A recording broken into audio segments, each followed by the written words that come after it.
पिछले एपिसोड अर्थात 32वें एपिसोड में आपने सुना सूर्यवंती दृगराज को जादू की झोली और छड़ी देकर विदा करती है। दृगराज सोनापुर के लिए चल देता है। चेरीपुर ग्राम में पहुंचता है।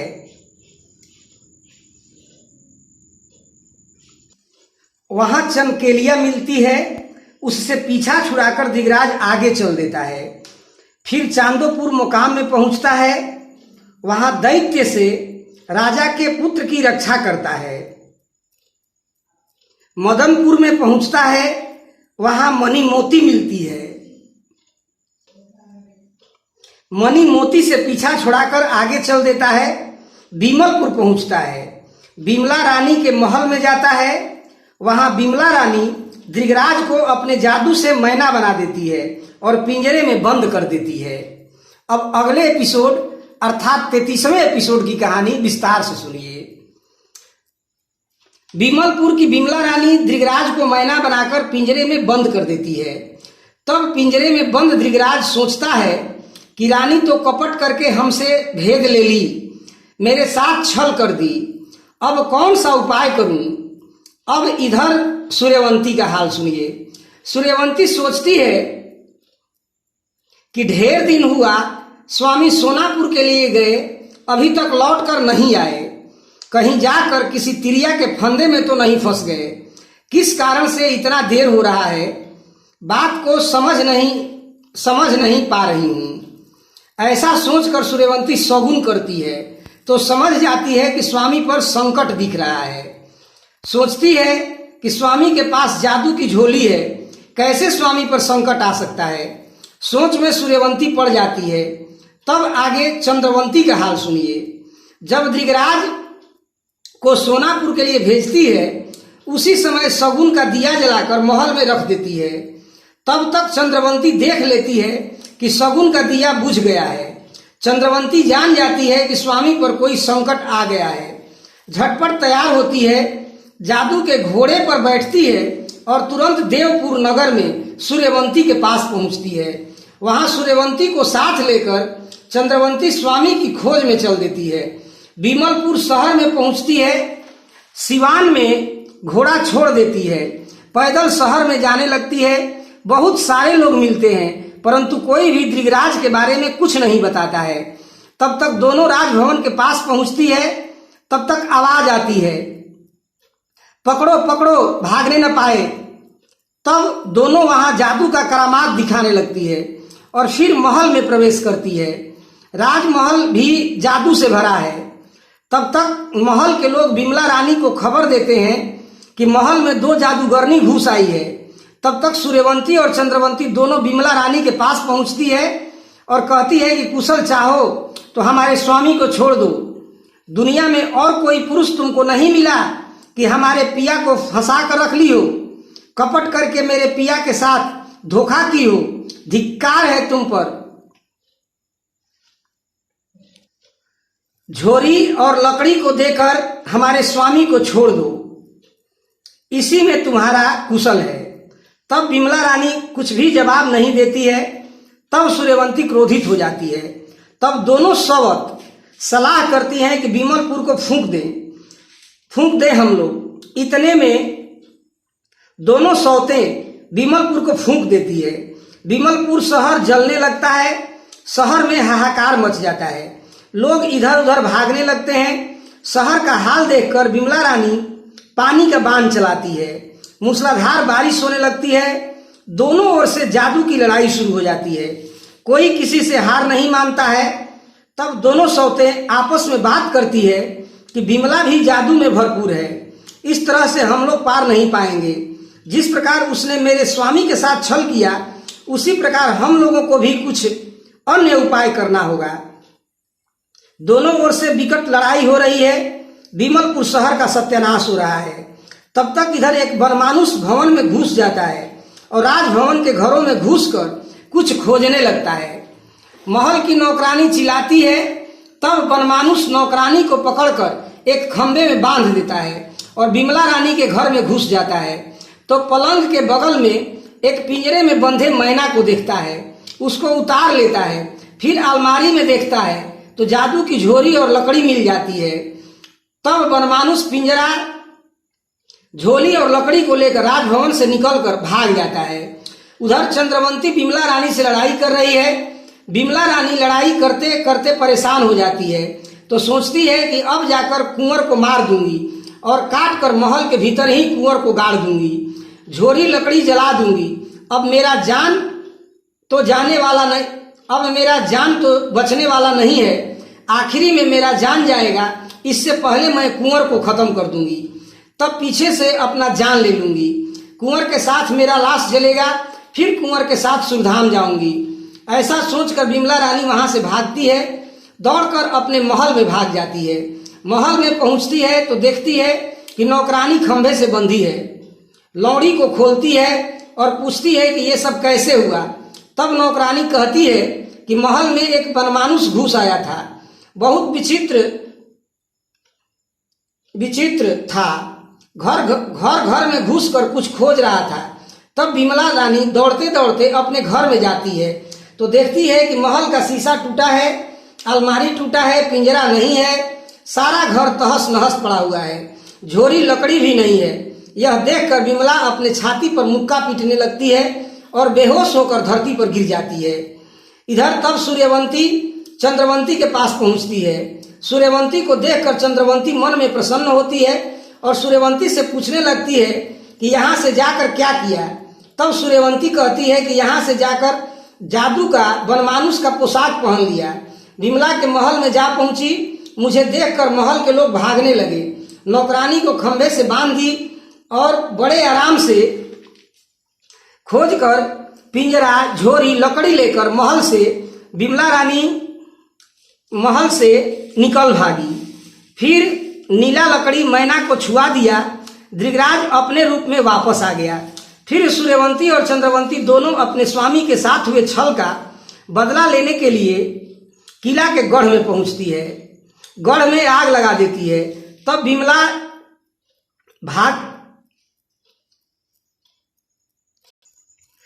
विमला सामने आती है, दोनों से माफी मांगने लगती है, कहती है कि तुम लोग जैसा जगत में कोई जादूगरनी नहीं है, आज मेरा घमंड टूट गया, मेरी जान छोड़ दो।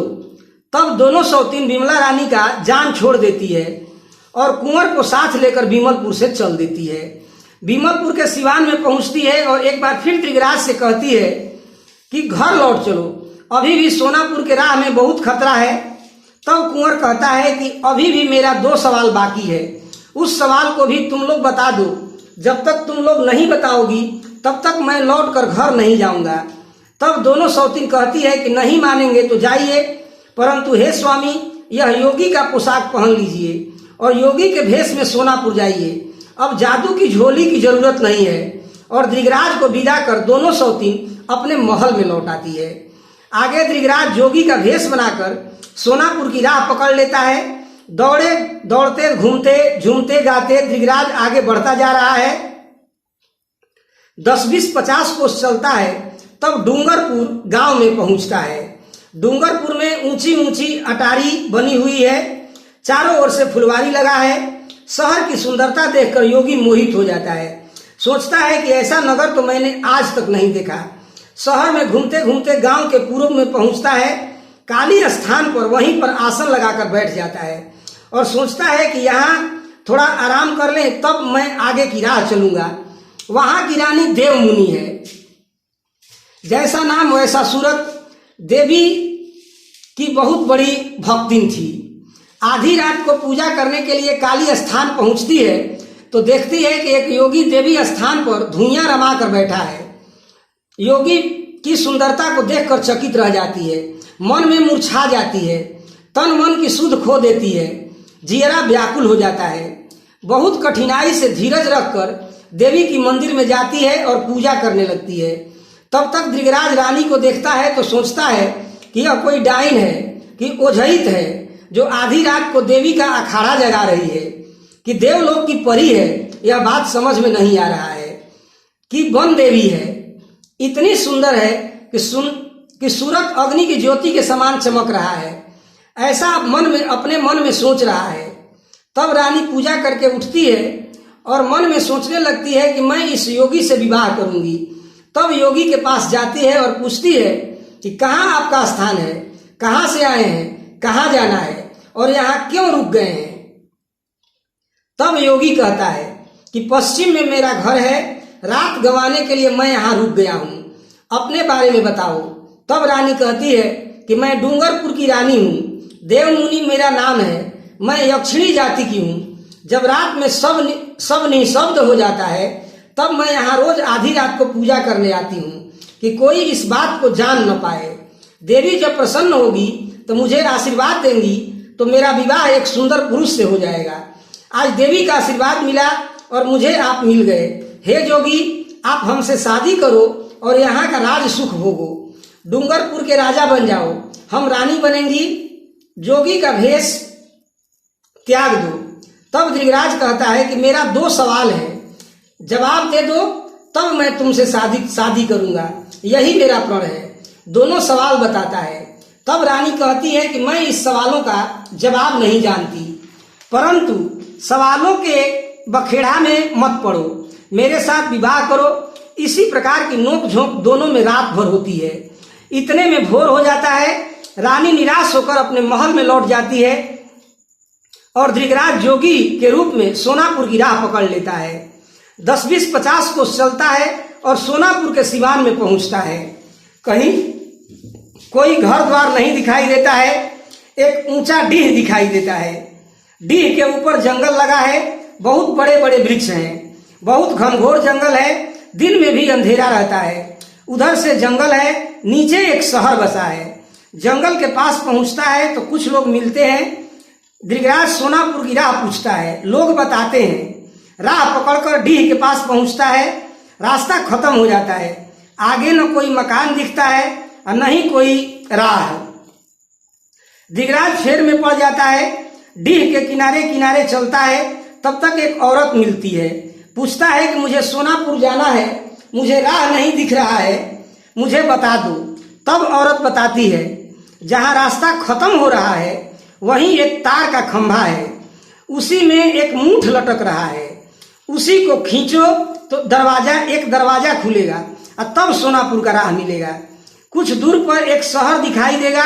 डीह के ऊपर जंगल है, नीचे सोनापुर शहर बसा है।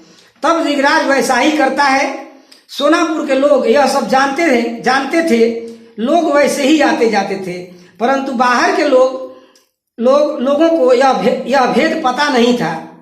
धृतराज वहां पहुंचकर खंभा का मूठ खींचता है, रास्ता दिखता है। रास्ता पकड़कर सोनापुर नगर में पहुंच जाता है। सोनापुर शहर ऐसा है कि सारा महल सोने का है। योगी घूम घूम कर सोनापुर शहर को देखता है। नगर के गढ़ के पास पहुंचता है।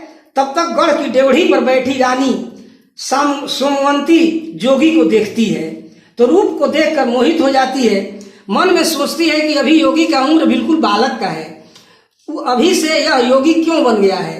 तब तक योगी गढ़ के द्वार पर पहुंचता है, अलख जगाता है, भिक्षा मांगता है। रानी सोमवंती भिक्षा लेकर आती है। जोगी को एक टक निहारने लगती है और योगी से पूछती है कि आपको आपकी माता बोली है कि आपकी तिरिया आपको दुख दी है, किस कारण से योगी बन गए हो।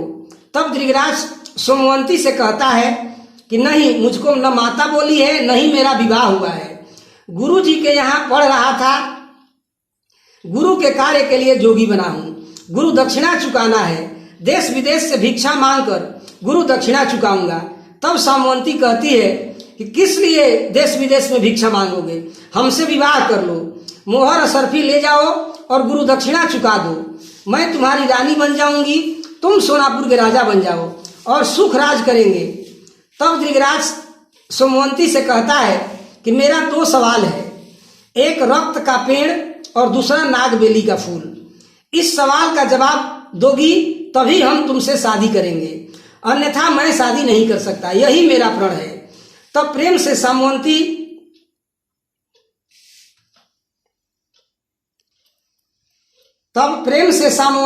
धृतराज से कहती है कि एक प्रश्न का उत्तर मैं दे सकती हूँ और दूसरे प्रश्न का उत्तर नागवंती देगी। नागेंद्रपुर में रहती है, मैं उसका पता दे दूंगी, परंतु आपको मुझसे शादी करनी होगी।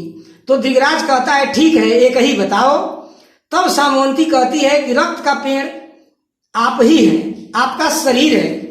संसार में जितने जीव हैं उनके शरीर, संसार में जितने जीव हैं उनके शरीर को काटिए तो रक्त निकलता है, अर्थात भगवान ने जीवों को ही रक्त का पेड़ बनाकर भेजा है। इसके अलावा धरती पर कोई अन्य वृक्ष रक्त का पेड़ नहीं है। तब धृतराज संतुष्ट होता है और सामवंती से धृतराज की धूमधाम से शादी होती है और धृतराज कुछ दिन तक सामवंती के साथ सोनापुर में बिताता है, भोग विलास करता है। तब एक दिन गुरु जी के चौथे प्रश्न का उत्तर खोजने का निश्चय करता है और सामवंती से नागेंद्रपुर जाने की बात करता है। रानी तो नहीं जाने देना चाहती है, बहुत प्रकार से समझाती है कि मत जाइए, परंतु धृतराज सामवंती को समझा बुझाकर नागेंद्रपुर के लिए चल देता है। नागबेली फूल को खोजने के लिए चलते चलते 10-20 कोस चलता है तो भैरव मठ में पहुंचता है। मठ के बगल में मंदिर है जो हत्यार है। वहां एक योगी भैर बानन राजा महेश के रानियों को फंसा कर रखा है। उसी मठ में योगी धृतराज पहुंचता है, कहता है कि अबेर हो गया, आज रात भर मठ में रहने की इजाजत मांगता है। तो योगी भैर बानन कहता है कि यहाँ कोई नहीं ठहरता, जाओ शहर में कोई धर्मशाला ढूंढ लो। तो धृतराज कहता है कि मैं भी योगी और तुम भी योगी, तो किस बात की चिंता, मुझे ठहरने दो। तब फिर भी भैर बानन नहीं मानता है। अंततः योगी धृतराज को मठ में टिकने नहीं देता है। तब धृतराज मठ के बगल में एक पीपल का पेड़ था, वहीं पर ब्रह्म बाबा का एक चौरा था, उसी पर आसन लगाकर बैठ गया। तब और भगवान का नाम जपने लगा। जपते जपते आधी रात हो गई। उसी समय धृतराज देखता है कि राजा महेश की रानियां 16 श्रृंगार करके चमकती हुई सोने की थाली में भोजन लेकर भैर बानन के पास आती है। कुछ देर तक रानियां वहां रहती है, फिर अपने अपने घर चली जाती है। यह तमाशा धृतराज देख लेता है। तब मन में सोचता है कि यह योगी नहीं है, यह व्यभिचारी है, इसलिए मठ में टिकने नहीं दिया। भोर हो जाती है और धृतराज अपनी राह पकड़ लेता है। अब आगे की कहानी आप लोग 34वें एपिसोड में सुनेंगे और 34वां एपिसोड सोरठी ब्रिजभार की कहानी का अंतिम एपिसोड है। अब इस एपिसोड के बाद सोरठी ब्रिजभार की कहानी आप लोगों का अंत हो जाएगा। अब इसके बाद अब आप लोगों को एक कुछ छोटी छोटी कहानियों का संग्रह हमारे चैनल पर मिलेगा। तो इस प्रकार हमारे चैनल पर बने रहिए और हमारे साथ कहानियों का आनंद लेते रहिए। बाकी वीडियो को देखने के लिए बहुत बहुत धन्यवाद।